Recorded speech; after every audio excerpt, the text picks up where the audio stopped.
உலக ரெக்கார்டை உடைச்சாலும் இந்திய அணியில் இடம் கிடையாது. நொந்து போன வீரர். கொதிக்கும் ரசிகர்கள்.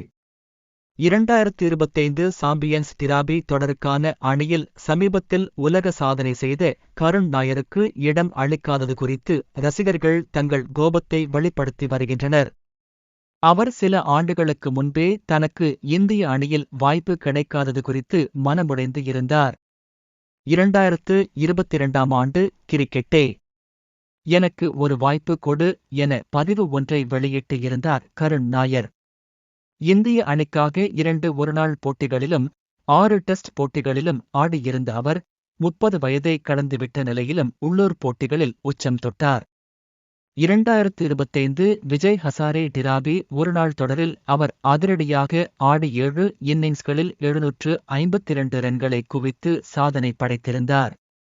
அந்த 7 இன்னிங்ஸ்களில் அவர் 6 முறை நாட் அவுட் ஆகஸ்ட் இருந்து வியப்பை ஏற்படுத்தினார். அதனால் அவரது பேட்டிங் சராசரி 752 என்பதாக இருக்கிறது. இப்படி ஒரு சாதனையை எந்த ஒருநாள் தொடரிலும் எந்த வீரரும் செய்ததே இல்லை.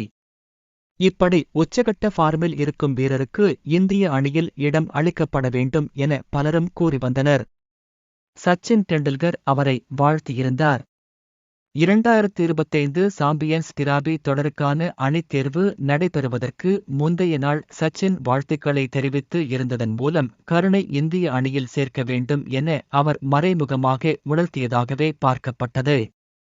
இப்படி ரசிகர்களும் ஜாம்பவான்களும் கருண் நாயரை இந்திய அணியில் சேர்க்க வேண்டும் என சுட்டிக்காட்டி வந்த நிலையில் இந்திய அணியின் தேர்வுக்குழு அதற்கு மாறான முடிவை எடுத்து இருக்கிறது.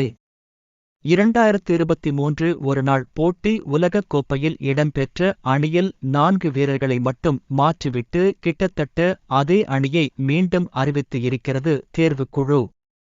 அசாதாரண சாதனை செய்த கருண் நாயரை ஏன் அணியில் சேர்க்கவில்லை என பத்திரிகையாளர்கள் கேள்வி எழுப்பிய போது தேர்வுக்குழு தலைவர் அஜித் அகர்கர் 752 ரன் என்ற பேட்டிங் சராசரி வைத்திருந்தாலும் அவருக்கு இந்த அணியில் இடம் அளிக்க முடியாது என கூறினார்.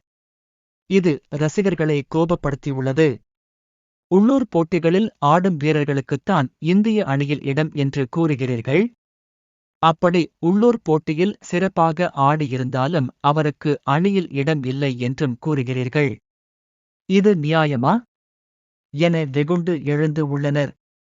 2017ஆம் ஆண்டு கருண் நாயர் கடைசியாக இந்திய அணியில் இடம்பெற்று ஆடியிருந்தார். அதில் சென்னை சேப்பாக்கம் மைதானத்தில் நடைபெற்ற டெஸ்ட் போட்டியில் அவர் முச்சதம் அடித்திருந்தார். அதன் பின்னர் சில வாய்ப்புகள் மட்டுமே அவருக்கு அளிக்கப்பட்டது. சுமார் 7 ஆண்டுகளாக இந்திய அணியில் வாய்ப்பு மறுக்கப்பட்டு வந்தது. ஆனால் விடாமுயற்சியுடன் போராடி உள்ளூர் போட்டிகளில் 7 இன்னிங்ஸ்களில் 752 ரன்கள் குவித்த பின்னரும் அவருக்கு பிசிசிஐ வாய்ப்பு மறுத்து இருப்பது அவரது தன்னம்பிக்கையை குலைக்கும் செயலாகவே பார்க்கப்படுகிறது.